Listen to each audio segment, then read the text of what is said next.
So I don't normally do videos like this, but here we go. This is a HiSun Stryker 550x. It's a Chinese thing, right? This thing new, right out of the dealer, 16 grand. Now, I know I'm going to get hate from all the name brand guys, right? Can-Am, Polaris, Kawasaki, Yamaha, Suzuki, all that shit, right?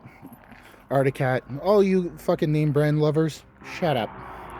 This thing, pound for pound, is worth every fucking penny of that $16,000. And I get everything and more than the name brands offer. I got a 2,500 pound winch. I got a front camera. I also got one in the rear. Automatically turns on. I got power steering. I got ventilated brakes. Cooling system. There's the rad right there. Okay. Like LED package.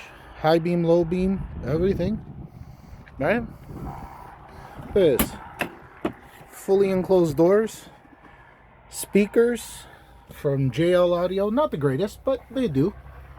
Look at all my gizmos and gadgets right there. I got two 10-inch monitors. They turn on when the bike goes on. Right? Hydraulic assist dump box. LED package. Again, this thing doesn't look new because it's, you know, dirty as shit, but I took it out on the trails. That's what it's for. Right? Look at how beefy these fucking tires are. Yeah. Look at that. Yeah, hydrogen shocks or whatever they are. Look at this. I went over 150 kilometers one way and back to where my truck was, and this thing only ate a half a tank. And it's a 28-liter tank. It's not that big. 500cc motor. Look at this. Front mount, and it's got one in the rear. $16,000 for the HiSun 550x Stryker. This thing is amazing. It freaking ate the trail like it was nothing. I went uphill, downhill. I went over rocks and boulders. I fucking went into rivers. I took my daughter out on this thing, and she loved every minute of it. 16 grand for a HiSun. To anybody who wants an ATV out there, give the HiSun brand a look.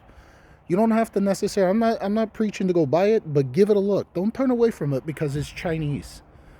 These budget brands, they can hold their own. And it proved itself today because I took it out on the back roads of Ontario, out in the woods, and this thing ate the trail like a boss. No hesitation, no bogging, no stalling, no puttering, no nothing. 4x4. The only thing I don't like about this bike or this side-by-side is that it's got a permanent rear locked diff. That's the only thing I don't like about it. Other than that, it's got 4-wheel drive. You can lock the front diff if you want to. Otherwise, you can leave it unlocked in 4-wheel, or you can lock it in 4-wheel, whatever you want. I left it in 2-wheel drive 98% of the time, and it ate that fucking trail like nobody's business. I passed by guys in Can-Ams, Polarises, Yamahas, all this shit, and you know what? They looked at me sideways. They gave me dirty looks because I had a Chinese bike, or a Chinese side-by-side, sorry. And you know what? I kept up with them. And in some cases, I left them behind because this thing holds its own. 16 grand. Not bad. Not bad at all. No hesitation. This thing is beautiful. Give it a look. I think you might be surprised what these budget brands can do.